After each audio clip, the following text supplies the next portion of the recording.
Jésus, mon modèle, mon exemple. Of course I sing, feel me, Holy Spirit. J'ai besoin de ton onction. Feel me, Holy Spirit. Je veux faire comme Jésus. Feel me, Holy Spirit. Voilà, nous voulons rendre grâce à Dieu pour cet autre mardi. On va s'asseoir dans la présence de Dieu. Nous voulons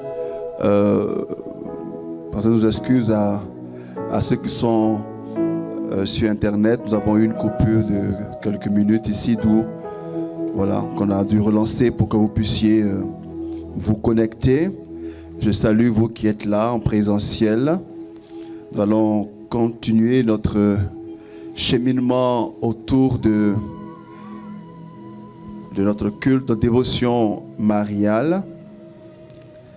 Alors la semaine dernière, nous avons introduit notre moment par un témoignage au cours duquel nous avons présenté ceci, que pour mieux percevoir l'importance de la Vierge Marie, il serait bien de ne pas se limiter à nos préjugés, mais que nous allions voir aux fruits. Et ce soir, nous allons continuer en allant un peu en profondeur. Mais c'est un cheminement, donc nous ne pourrons pas tout dire maintenant. Aujourd'hui, nous parlerons des origines du culte marial. Donc, comment tout a commencé quand nous parlons du culte marial. La semaine prochaine, nous verrons les fondements bibliques. C'est-à-dire, est-ce qu'il y a des fondements bibliques ou pas dans le culte marial? Et nous finirons avec la question suivante. Quelle importance du culte marial? Alors, quand on se demande comment tout a commencé avec le culte marial, eh bien ce commencement-là a deux volets. Ce commencement du culte marial a deux volets.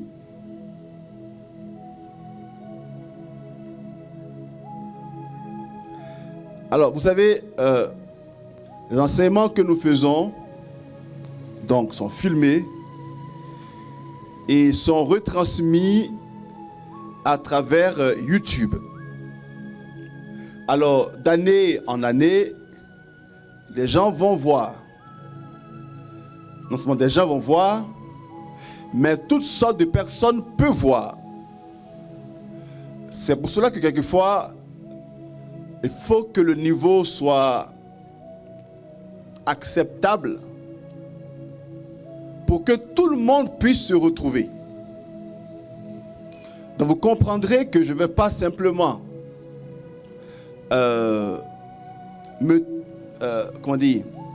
m'en tenir seulement à vous qui êtes là. D'accord? Je ne vais pas me dire il faut que je parle pour que vous seuls compreniez. Je vais parler pour que tout le monde comprenne.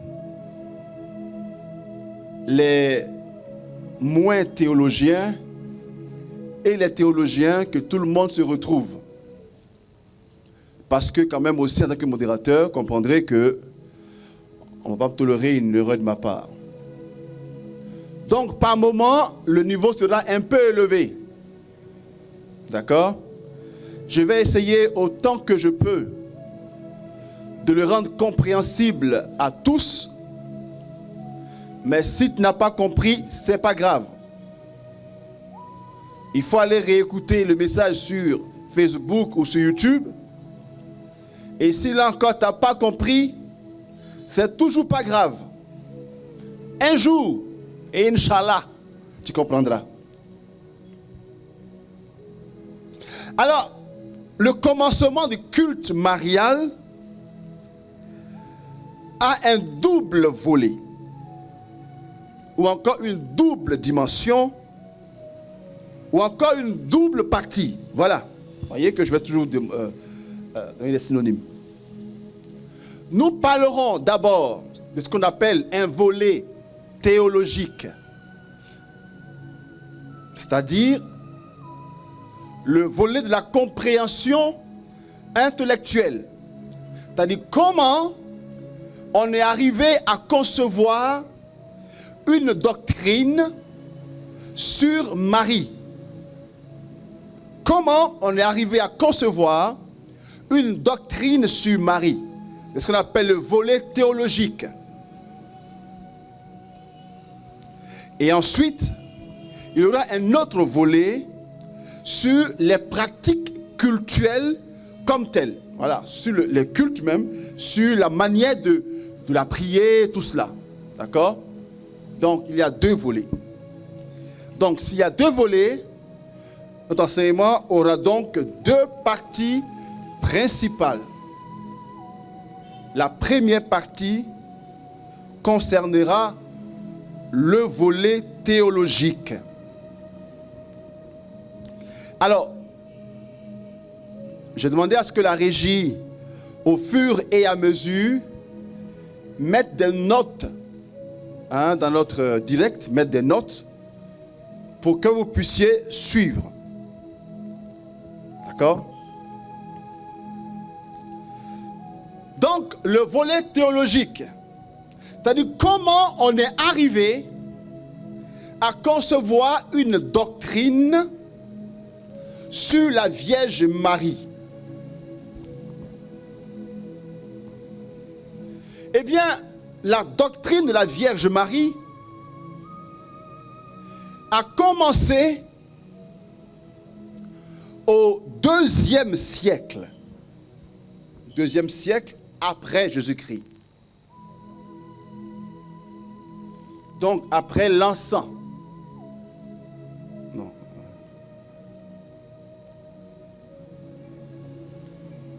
Après l'encens.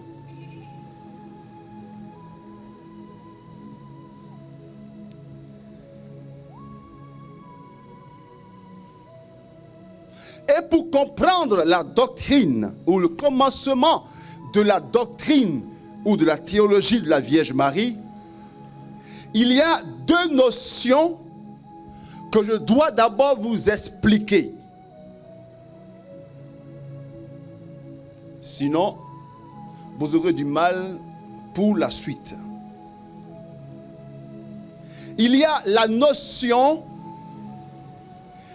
des pères de l'Église que je vais expliquer.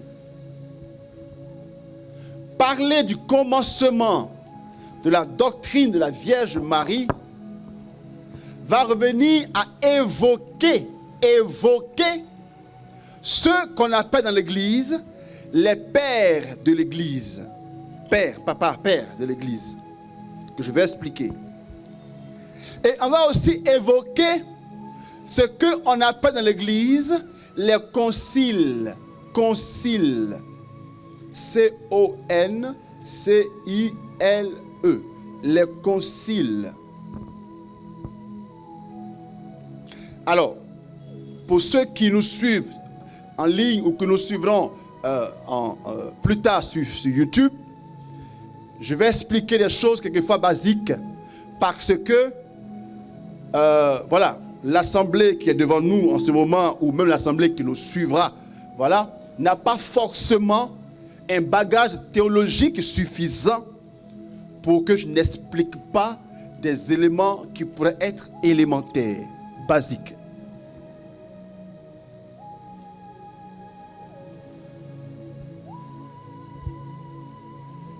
Donc, c'est quoi ou c'est qui les pères de l'Église? Les pères de l'Église sont les meneurs de l'Église qui ont succédé aux apôtres. D'accord? Des meneurs de l'Église qui ont succédé aux apôtres. Et ces meneurs étaient d'abord des saints, donc des gens qui ont développé une relation de proximité et de communion avec le Seigneur, donc des saints.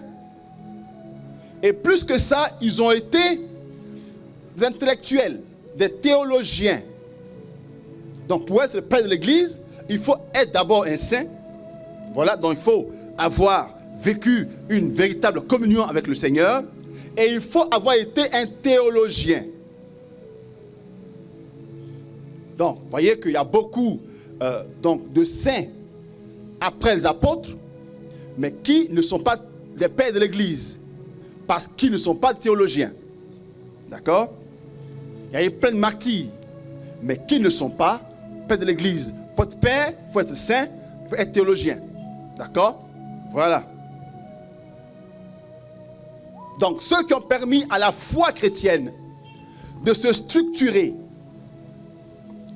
et de se faire comprendre. Voilà les pères de l'Église. D'accord? Et parmi les pères de l'Église, bon, là je vais arriver là-dessus, je vais expliquer plus tard. Après les pères, il y a les conciles. Les conciles, qu'on appelle encore concile œcuménique ou concile simple, sont des rassemblements de toute l'Église pour discuter de la vie de l'Église. Tout le monde connaît ce qu'on appelle le Concile Vatican II. Ça, c'est le dernier concile qui a eu lieu. Ça a eu lieu entre 1963 et 65. D'accord? Mais avant ça, le premier concile a eu lieu lorsque, au temps des apôtres, Pierre, Paul, tout cela, il y a eu un souci entre la pratique des judéo-chrétiens, c'est-à-dire des anciens juifs devenus chrétiens, et la pratique des pagano-chrétiens, c'est-à-dire les anciens païens devenus chrétiens. Voyez? Et les juifs voulaient que les anciens païens se fassent circoncis, voyez? Alors, Paul dit pourquoi? Pourquoi imposer la circoncision aux chrétiens? Parce que ce n'est pas ça qui est important. Alors, il y a eu un débat qui les a menés à convoquer un rassemblement pour pouvoir discuter de qu'est-ce qu'il faut imposer ou pas aux anciens païens convertis. Vous lisez Actes des Apôtres, vous allez voir ça dedans. Écoute de l'Église, il y a eu plusieurs de ces moments importants du concile qui ont permis à l'Église de décider, de conclure sur de grands débats théologiques. Donc, vous voyez que ces deux notions sont importantes à comprendre pour comprendre le commencement de la dévotion mariale. Est-ce que je peux continuer? Bon, j'espère. Sinon, allez voir sur Facebook.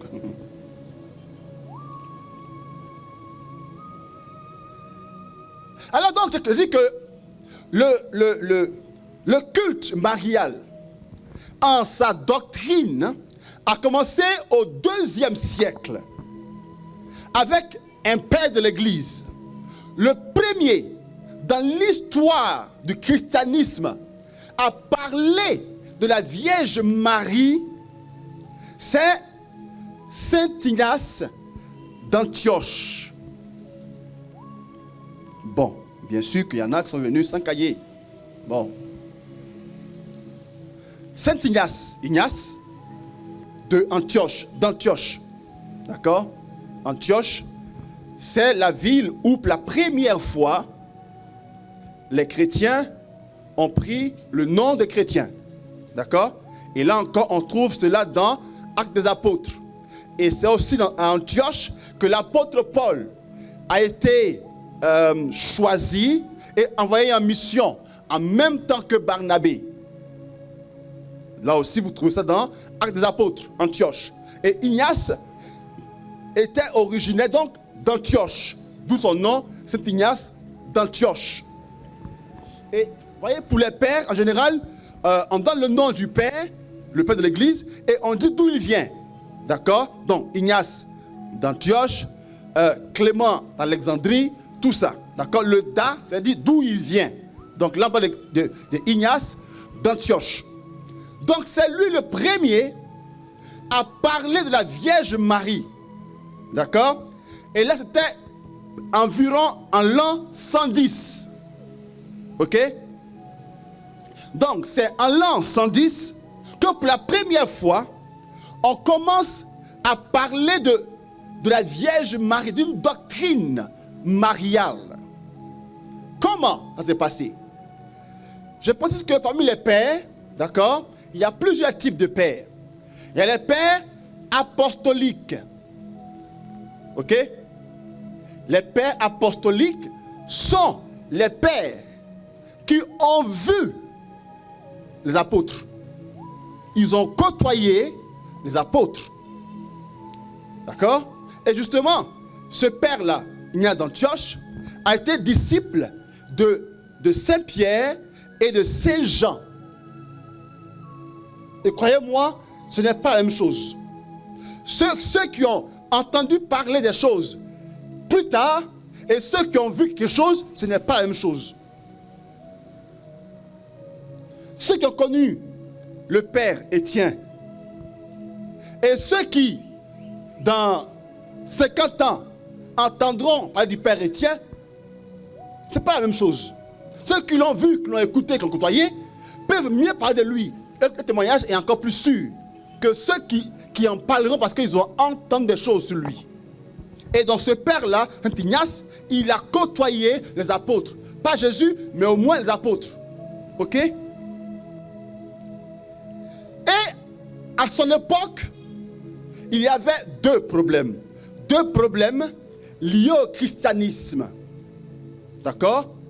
Il faut que vous compreniez ça. Il faut qu'on comprenne le contexte. Hein? Et les contextes sont importants pour la suite. Parce que, écoutez, le culte marial n'est pas venu comme ça. Mais ça vient de quelque chose d'important. Et si on perçoit cela, on pourra mieux comprendre tout le reste. Le contexte est que il y avait d'une part l'opposition des païens au christianisme, d'accord? Qui eux se moquaient du christianisme, qui disait que leur Dieu s'est fait homme. Alors, les païens se disent, mais enfin, comment Dieu peut se faire homme? Et en plus, il est mort à la croix. Donc, c'était tellement une sorte de moquerie des opposants au christianisme. C'était un problème. Comment comprendre Dieu qui se fait homme? C'est pas possible. C'est incompréhensible.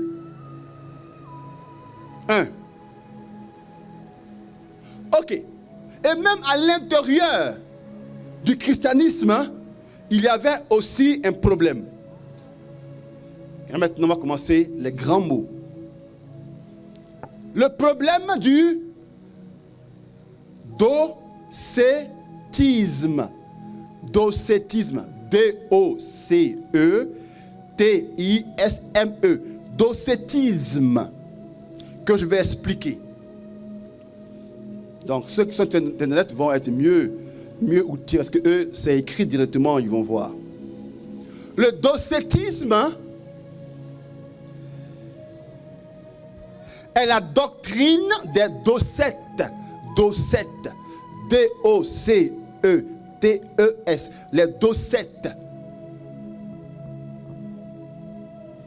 Je pense que ce qu'on va faire là ressemble un peu au cours sur la Bible. Hein? On va aller doucement parce que sinon on ne comprendrait pas. D'accord? C'est un condensé là. De 30 heures de théologie que vous allez avoir comme ça. C'est gratuit, c'est pas grave. Et le mot docète vient du grec doken. Doken, voilà, je reviens encore en grec. Doken, D-O-K-E-I-N. Doken. Vous y êtes? Vous y êtes? Nous y sommes, voilà. Et doken veut dire, c'est un verbe grec qui veut dire apparaître. D'accord? Doken veut dire apparaître. Ok. C'est bon, on peut continuer? Alors, le docetisme est une doctrine, d'accord, qui dit que, en fait, le Christ n'est pas vraiment homme. Il est Dieu, mais pas homme. En fait, il est Dieu, mais il est homme qu'en apparence. Il n'est pas vraiment Dieu. Il est homme, pardon. Il est Dieu et il fait comme s'il est homme. C'est vrai qu'on voit que c'est un homme qui est là, mais ce n'est pas vraiment un homme. C'est en apparence seulement qu'il est homme. Donc, d'aucun apparaître, apparence. D'accord? Du coup, s'il n'est pas vraiment homme, il n'est pas donc vraiment d'une femme. Il n'a pas vraiment souffert. Il n'est pas vraiment mort. Ça, c'est le docétisme. Écoutez, pour nous aujourd'hui, chrétiens d'aujourd'hui, nous c'est facile. On est même choqués d'apprendre ça. Mais frères et sœurs, la foi telle que nous la disons aujourd'hui a beaucoup évolué. Hein? Aujourd'hui, on proclame que Jésus, il est vrai Dieu, vrai homme. Non, non, non. Ce n'était pas le cas avant. C'était un chemin sur des siècles. D'accord? Et là, déjà, justement, ces gens disent que non, Jésus, il est Dieu, mais non, il n'est pas vraiment homme. Il fait comme si, mais il n'est pas homme. Le docétisme. Et c'est contre ça que Saint Ignace va s'opposer en détruisant théologiquement une telle conception. En fait, il nie l'humanité de Jésus. Il nie son humanité.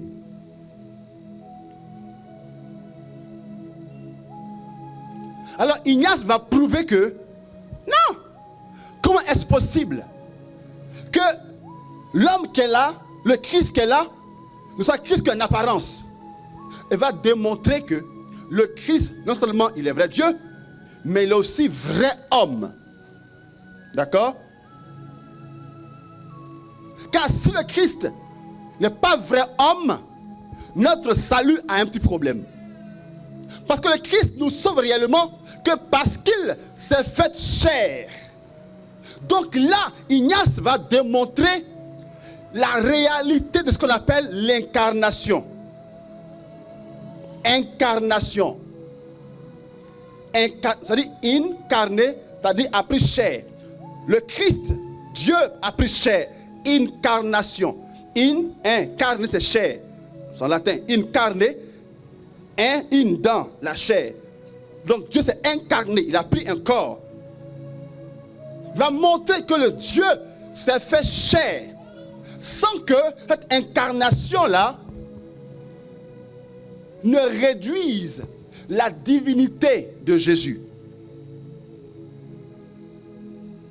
Le fait qu'il soit fait chair, parce que justement, pour eux, ce n'est pas compréhensible de ce titre, de Docète. Pas compréhensible que Dieu soit homme. Non, c'est foutaise, vous aussi. Mais il montre que si, c'est possible que Dieu soit homme. Il a été réellement. Mais sans que son humanité ne gêne sa divinité. Et c'est en développant cela que surgit la question de la Vierge Marie. Car si Ignace réussit à démontrer réellement que Jésus est vrai Dieu et vrai homme, eh bien ça montre donc l'importance de l'humanité du Christ. Ça montre l'importance de son humanité. Et c'est justement parce que le Christ s'est fait homme que les hommes aussi sont divinisés. Donc ça montre que le corps est important. L'humanité est importante. Alors si le Christ a été humain, alors là on dit mais attends, dans ce cas, le corps dans lequel ce Christ-là, vrai Dieu et vrai homme, a été conçu, n'est pas donc n'importe quel corps. Si le Christ vraiment est vrai Dieu et qu'il a pris un vrai corps, alors le corps dans lequel il a été façonné, qui est le corps de la Vierge Marie, n'est donc pas un corps si banal que ça. C'est là que tout commence à germer dans la tête de Ignace et par Ignace de toute l'Église. Donc comprenez que c'est en voulant comprendre le Christ, en voulant comprendre son incarnation, que Marie surgit, que la doctrine sur Marie surgit.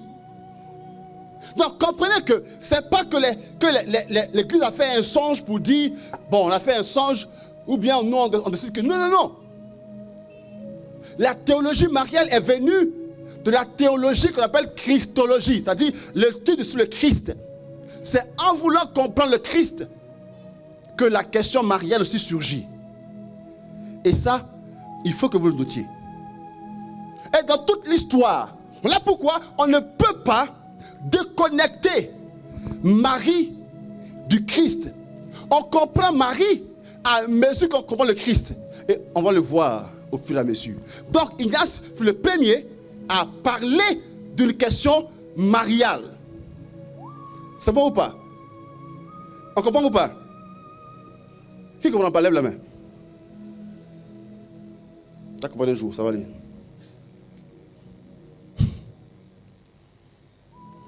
Après Saint Ignace d'Antioche, un peu après, il y a un autre père qu'on appelle Saint Justin. Saint Justin, lui, sa doctrine est de entre 1050, non, pas 1150, 150 et 165 après Jésus-Christ. D'accord? Et lui, on lui doit deux choses à ce père-là, Saint Justin. On lui doit deux choses. La première chose qu'on lui doit est qu'il est le premier, Saint Justin, est le premier à appeler Marie la Vierge. Le premier. Saint Ignace a compris l'importance de Marie, mère et vierge. D'accord? Mais Saint Justin, lui, il l'appelle la Vierge. Sa nature est une nature de virginité. Le premier à concevoir cela. Et tout ça à la mesure de sa compréhension de l'incarnation.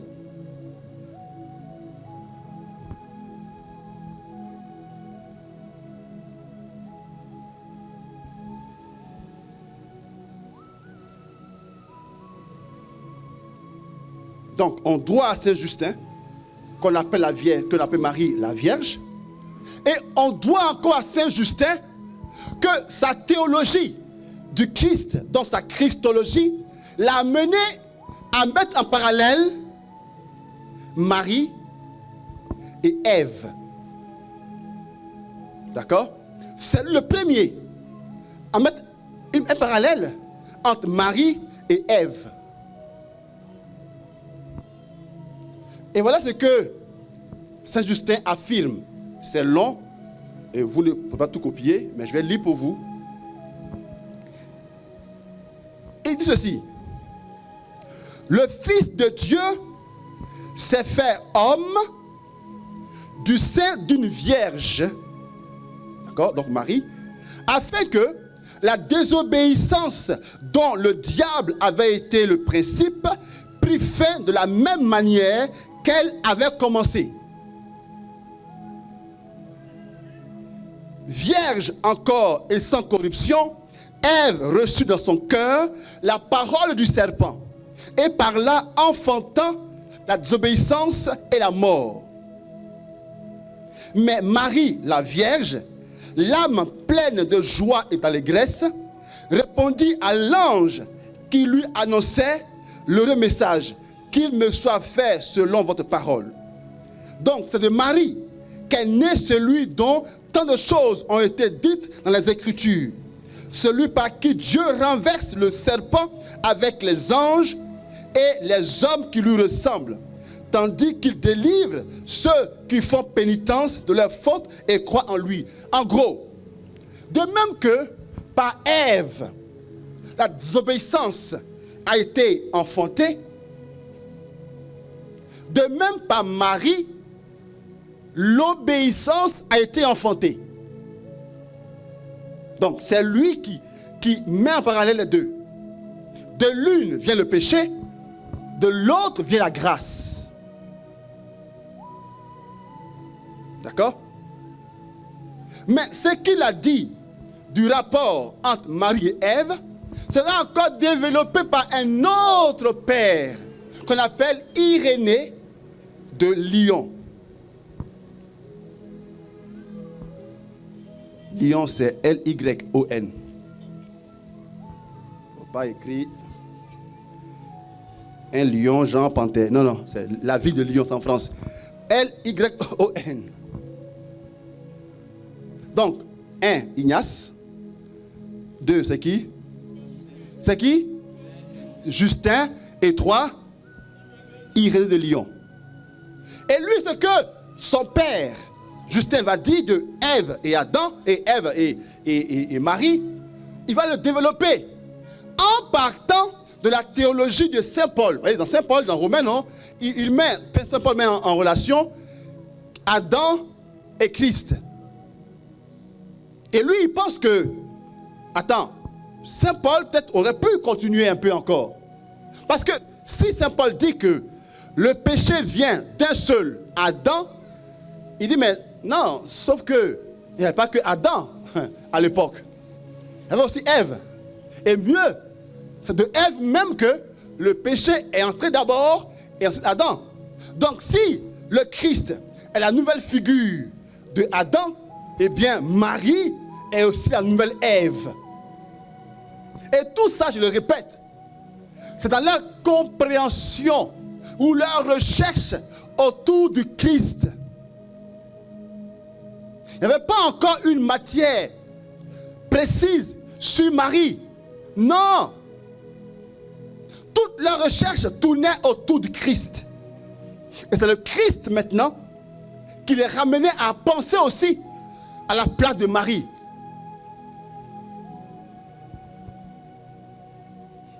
Amen.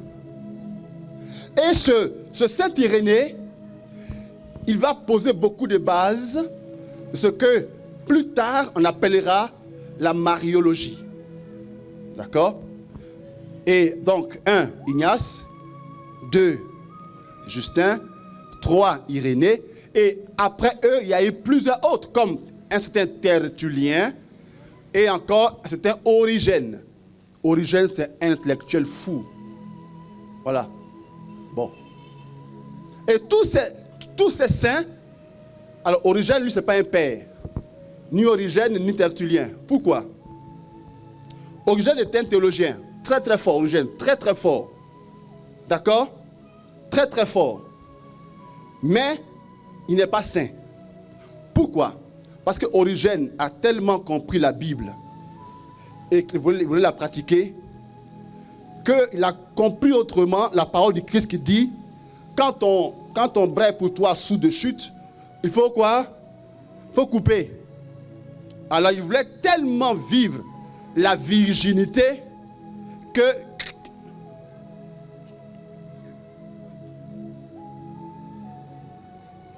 il voulait tellement vivre la virginité que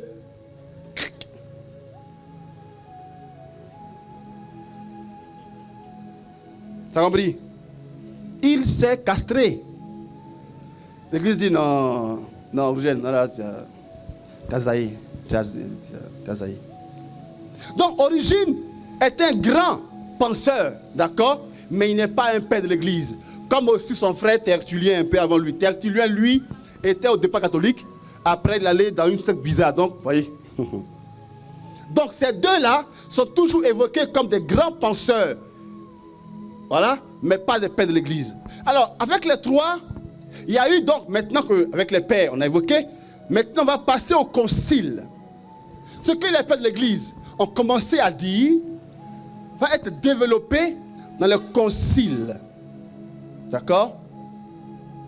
Mais les conciles sont convoqués à la suite de problèmes théologiques ou de problèmes doctrinaux que maintenant on va développer. D'accord? En l'an 320, il y a un prêtre qu'on appelle Arius. A-R-I-U-S, Arius, qui lui va dire que, en fait, Jésus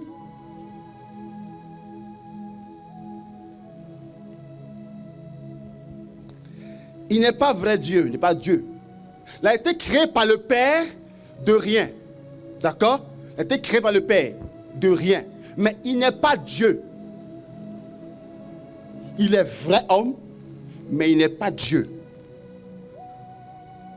Alors, du coup, à cause de ça, ça remet en cause. Ça remet en cause la maternité que Marie soit mère. Et donc, Marie est mère que de l'homme qu'elle a, mais pas de Dieu. Alors, ils ont convoqué un concile en l'an 325 pour trancher cette question-là.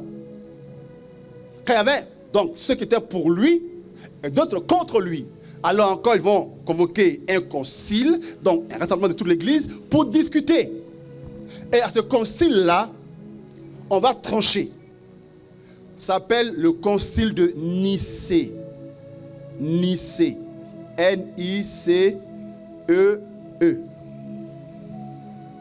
Donc, qui a eu lieu en l'an 325. Et à ce concile-là, l'Église va trancher. Que, écoutez, Jésus, il est vrai homme, mais il est aussi vrai Dieu. C'est de là que est venu le credo de Nicée et Constantinople. Donc là, l'Église va dire, il est Dieu, né de Dieu, vrai Dieu, né du vrai Dieu, engendré, non pas créé, comme le disait Arus, engendré, non pas créé, de même nature que le Père, donc que Dieu. Et là, ce concile-là, ils vont démontrer que Jésus, il est vrai Dieu et vrai homme. Alors la conséquence est que si Jésus est vrai homme et vrai Dieu, et Marie alors, Marie est mère de qui? Marie est mère de ce vrai homme et ce vrai Dieu. Et alors, on va dire que Marie est, voilà un grand mot qui va venir, Théotokos. Théotokos. T-H-E-O.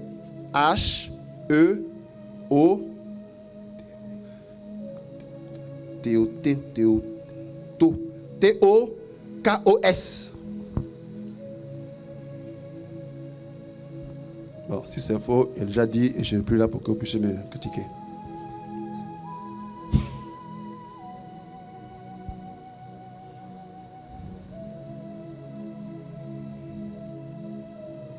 Donc Marie est mère de Dieu. Écoutez, pour vous, ça semble évident. Mais à l'époque, dit qu'un être humain met au monde Dieu, c'est une folie. C'est une folie. Et c'est mystérieux.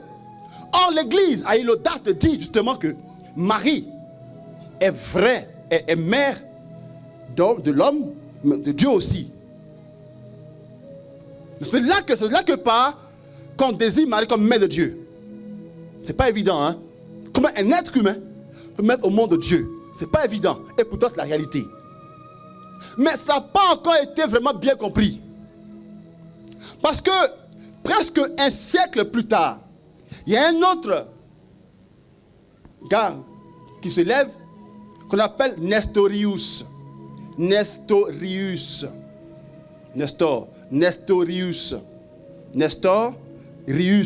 Voilà.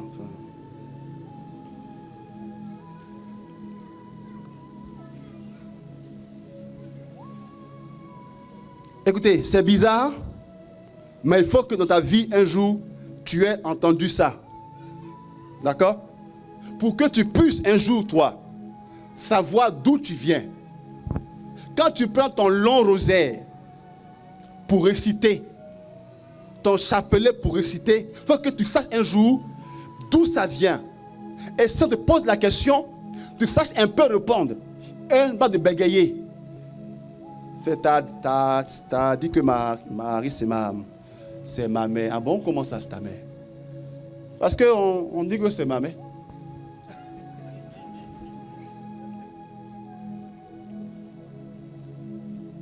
Alors, Nestorius, il n'y a pas O-A-U, c'est Nestorius là. Hein?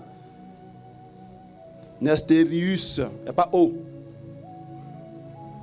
Lui, Nestorius, voilà, lui, il dit, ok, en Jésus, il y a deux natures, d'accord? En Jésus, il y a Dieu et il y a homme, d'accord? Mais en deux personnes, ok? Mais en deux personnes. Viens. Petit, viens. Il faut que ça, je vous explique. Deux natures, deux personnes. Il pense que en Christ, il y a deux natures et il y a deux personnes qui sont distinctes. Pas, qui sont unies, mais pas unifiées. Viens pas là. Toi, tu es la nature. Attends, mais. La nature divine de Jésus. Et toi, tu es la nature humaine de Jésus. D'accord? Et vous deux, vous êtes constitués deux personnes. Or, le Concile de Nicée dit que Jésus, c'est une personne, mais ayant deux natures. La nature divine, la nature humaine, mais unifiée en une personne. Nestorius dit, il y a deux natures, donc il y a deux personnes. D'accord? Et chaque personne fait ce qu'il lui revient de faire. Ok? Il y a des jours où Jésus, il est Dieu, quand il guérit, quand il ressuscite les morts. Ça, c'est son côté Dieu qui agit. Ok? Maintenant, quand il a sommeil, quand il a faim, ça, c'est lui-là qui fait. Tu vois? Donc, quand Dieu agit, Dieu vient comme ça, et puis il fait. Quand Dieu finit, il s'en va. Ok? Et quand l'homme veut faire des choses, l'homme quitte aussi, il vient, il fait. Quand il finit, il s'en va. L'Église dit, Nestou, c'est pas comme ça. Non, tu as compris un peu. Tu as compris qu'il y a deux natures. Nature divine et nature humaine. Mais attention, donc pour t'expliquer, ils vont convoquer encore un autre quoi? Concile. Ça a eu lieu un siècle plus tard, en l'an 431. C'est qui va? Maintenant, quand demain on fait une interrogation, on dit que non, ça là, on n'a jamais vu ça. Et à ce concile-là qui a lieu, donc, c'est le concile d'Éphèse, ça a eu lieu à Éphèse. À Éphèse, Éphésiens, hein? En l'an 431. Et là, à ce concile-là, ils vont trancher en disant, Nestorius, tu as raison. Il y a deux natures, divine et humaine. Mais il n'y a pas deux personnes. De sorte que l'un fait sa chose à part et l'autre sa chose à part. Non. Il y a deux natures, mais une personne. D'accord? De sorte que quand lui là, il bouge, l'autre aussi bouge. Quand lui là, la nature divine bouge, l'autre bouge. Les deux natures sont unies. Et Jésus, il n'est pas moitié-moitié. Il n'est pas 50% homme, 50% Dieu. D'accord? Viens. Aïe, aïe, aïe, aïe. Il est 100% homme. Et puis encore 100% Dieu.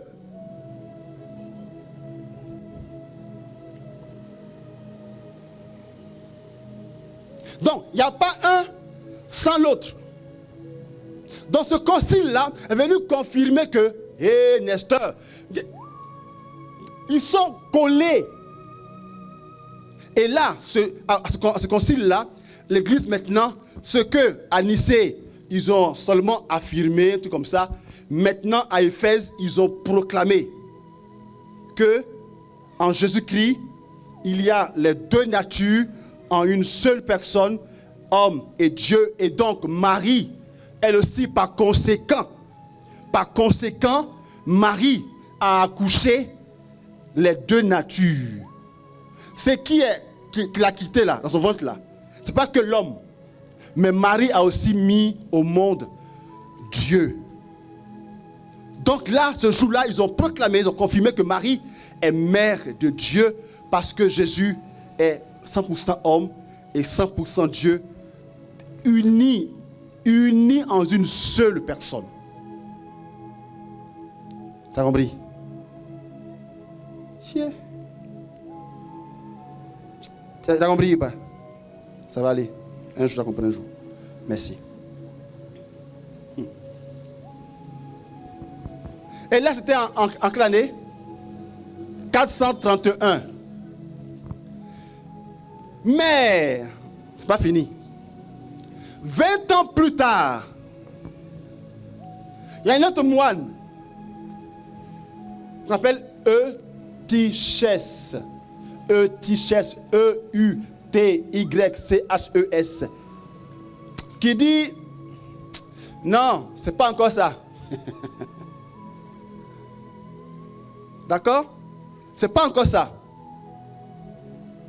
Jésus n'a pas deux natures. Il a une nature. Il est Dieu. D'accord?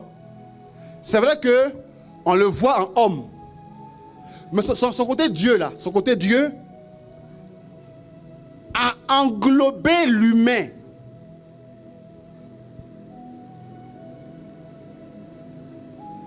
Viens, Hassan. Reviens ici. Et on appelle ça... Hein? Vous avez souffert, hein? Ça va aller. Le monophysisme. Mono, M-O-N-O, mono, seul. Physisme, physique, nature. Physisme. P-H-Y-S-I. Zisme. On a tout vous dit quoi. C'est vrai, on le voit en homme, il mange, il dort, tout ça. Ok, on voit, voilà. Voilà Dieu ici. Et le côté de Dieu là, le côté de Dieu, l'a tellement recouvert que l'homme là n'existe plus. C'est Dieu qui existe. Donc, il n'y a que Dieu. L'homme là, c'est... Non, l'homme là a tout couvert. D'accord? On appelle ça le monophysisme. Et à cause de ça encore, on a convoqué encore notre réunion communautaire. En l'an 451. Où ça? À Chalcédoine.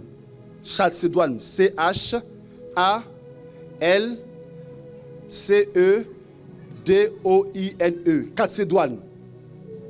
Et puis là-bas, on va maintenant trancher définitivement la question de Jésus là. On va dire à Eutychène, Jésus n'a pas une nature divine qui couvre la nature humaine. Il y a une nature, une vraie nature divine et une vraie nature humaine. Ce que dit là, c'est compliqué quelquefois, mais ce n'est pas grave. Vous allez réécouter l'enseignement, réécouter. Dans 5 ans, tu vas aller réécouter, tu vas comprendre mieux, hein? Pas grave. Et ces deux personnes-là, humaine et divine, ne sont pas mélangeables. Chaque nature, m'a dit, est autonome, est distincte, donc séparée. Et chaque nature n'annule pas l'autre. C'est-à-dire que le fait qu'il soit homme n'annule pas le fait qu'il soit Dieu. Et le fait qu'il soit Dieu n'annule pas le fait qu'il soit homme.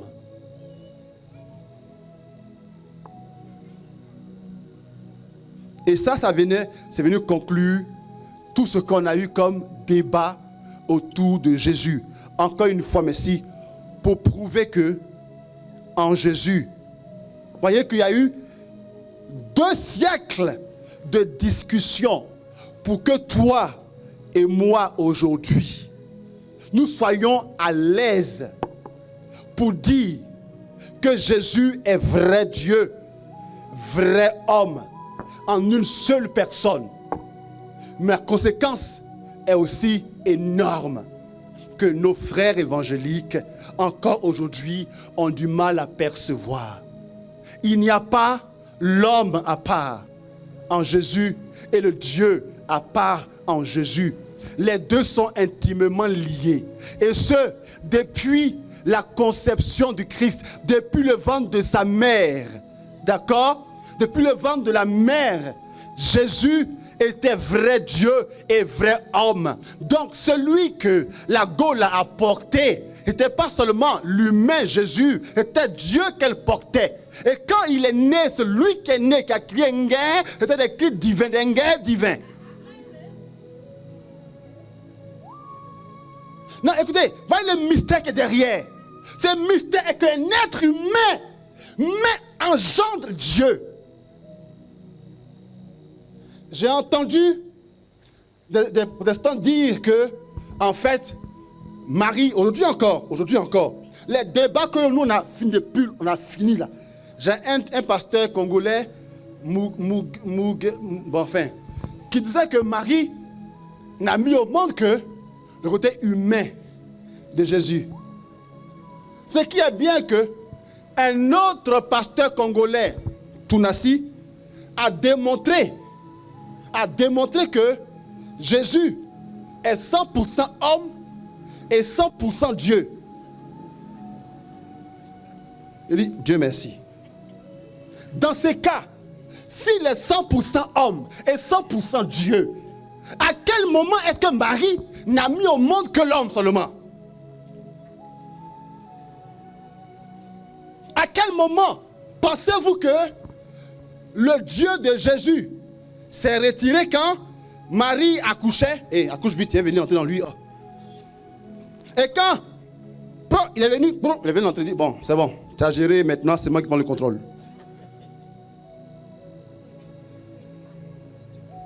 Non! Marie est mère de Dieu parce que cette nature-là, on ne peut pas les séparer. Et c'est de là, d'accord? Et c'est comme ça que est venue la doctrine de l'importance de Marie, qui est mère de Dieu. Mais quand on dit qu'elle est mère, ça ne veut pas dire que c'est elle qui a fait exister Dieu. Mais on dit qu'elle l'a fait advenir dans le monde, engendrer. Elle n'a pas créé Dieu, elle n'a que engendré. Et le fait qu'elle ait engendré lui donne cette mère. Elle est mère de ce Dieu-là, mystiquement. Parce que rien n'est impossible à Dieu.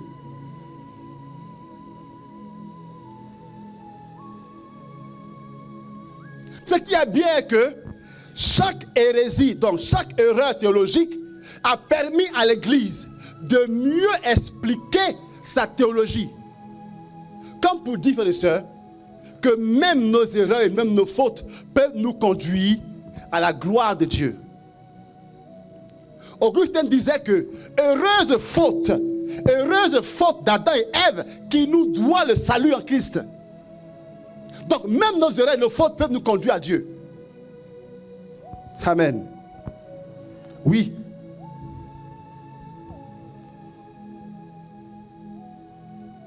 Donc lorsque, frères et sœurs, on comprend que Marie a mis au monde Dieu, on se dit non, cette dame-là, elle n'est pas n'importe qui. Elle n'est pas n'importe quelle femme. Excusez-moi, quoi.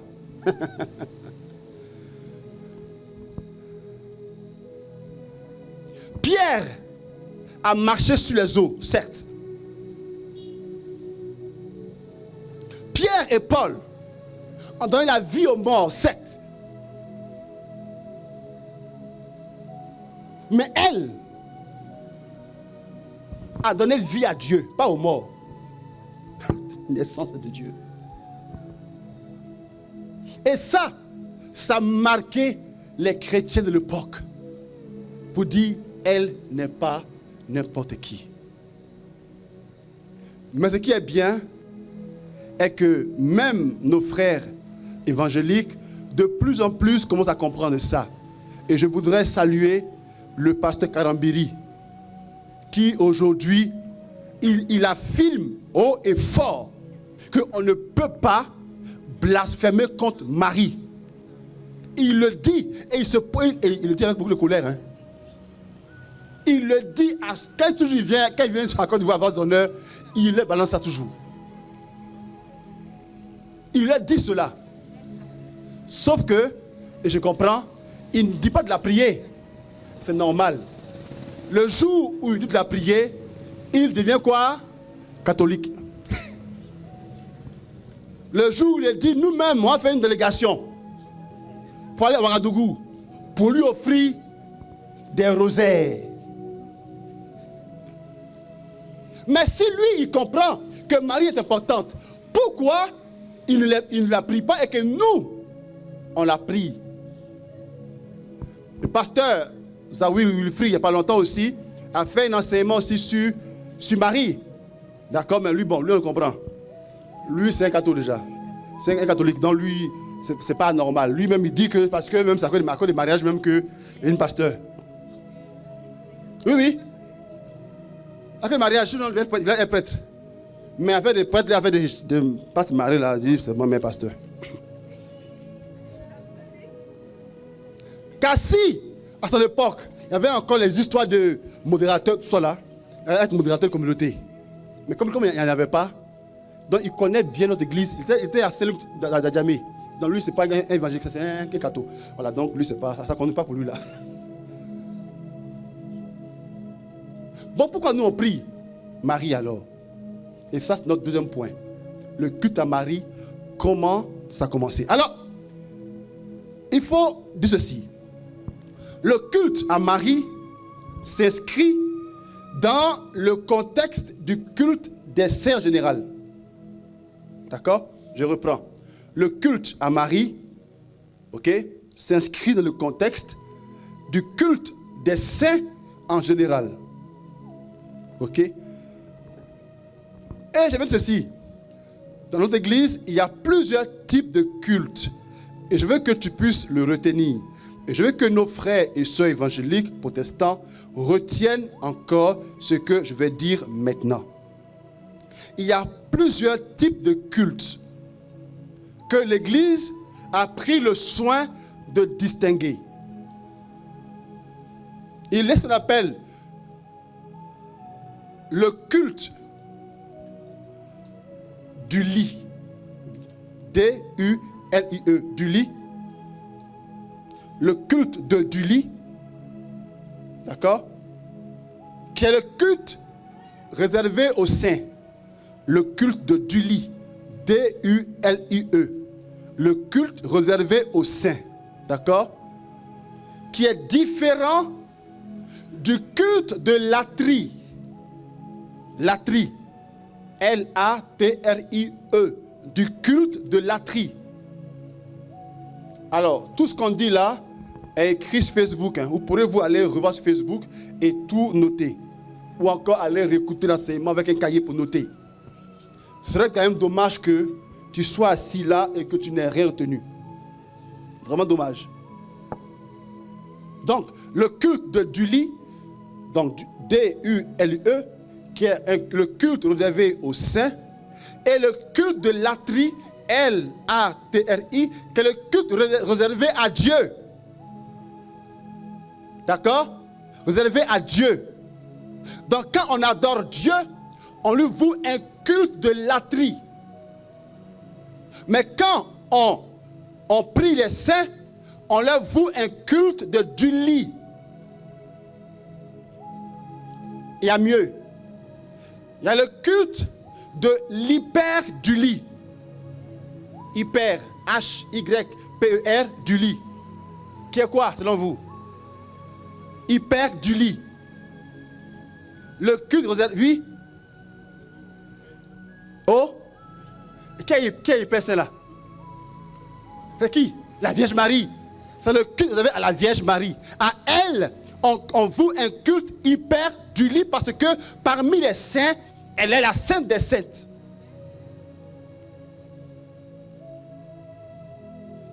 D'accord? Et puis il y a un autre, ça a tué. Il y a le culte du proto du lit. Si tu as trouvé ça, demande-moi ce que tu veux. Mais tu as 5 secondes, sinon tu as cherché sur Internet. Le culte du proto du lit. 1. Ah, qui là-bas? Je ne sais pas de vous aussi. C'est ce qui connaît. 1. 2. 1, 2, 3, 4, 5, c'est fini. Oui, c'est qui? Oui, c'est fini, mais c'est fini. Il y a que 5, c'est fini. C'est qui? C'est le culte à Dieu,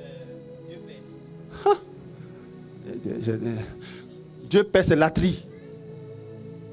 Latrie est le culte à Dieu. Donc le Père, le Fils et l'Esprit Saint. Le proto du lit, c'est le culte réservé à Saint Joseph. Allez, acclame, acclame, acclame, acclame, acclame, acclame. Le culte du proto du lit, proto, P-R-O-T-O, premier proto du lit, pour quand même différencier de l'hyper du lit. C'est-à-dire, parmi les du lit là, il y a Saint Joseph quand même. Pas même niveau que les Saint Jean, non, pardonnez. Ah, Dieu. C'est le Père quand même. Qui avait sur lui. Donc il a un nom spécial, proto du lit. Mais entre lui et la Vierge Marie, il n'y a pas de match. C'est elle a porté. Elle, c'est hyper du lit. Non. D'accord? Donc dites aux évangéliques que on voue un culte de latrie à Dieu. Mais on voue un culte du lit au Saint. On n'adore pas les saints. On n'adore pas la Vierge Marie. Mais comment on va leur expliquer cela? Comment on va leur expliquer cela? Ils veulent absolument qu'on dise qu'on adore Marie. Mais comment on va l'expliquer? Écoutez, si on voulait adorer Marie, on va adorer et on va vous le dire. Aïe. Depuis que vous dites on peut Marie là, est-ce qu'on n'a pris pas? Vous dites non, Marie c'est pas bon. On a pris quand même. Donc est-ce qu'on a peur de vous? Donc si nous, on voulait adorer Marie, on allait l'adorer, on allait dire on adore. Mais on dit on n'adore pas. Vous voulez forcément qu'on dise qu'on adore. Ah! On la vénère. D'accord?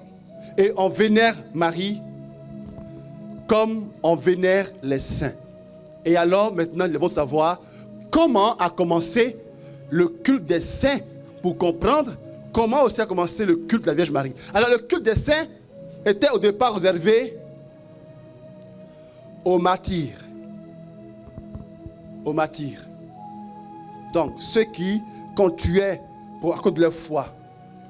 Et ce culte-là était un culte d'hommage. On rendait hommage à ceux qui étaient des héros de la foi, qui acceptaient de mourir pour le Christ. C'était beau, c'était sublime. Écoutez, il n'y a pas longtemps, il y a eu un hommage rendu au prophète Kakou Sévérin. Un hommage. Après, c'est les mois en 2001, c'est quoi combien? 2001 et puis 23 ans après sa mort, il y a eu un hommage rendu à ce grand homme de Dieu. Et j'entends encore dans beaucoup de bouches des évangéliques, des pasteurs, qui rendent hommage à tel homme de Dieu, à tel homme de Dieu, tel homme de Dieu qui est mort, qui a marqué tout ça.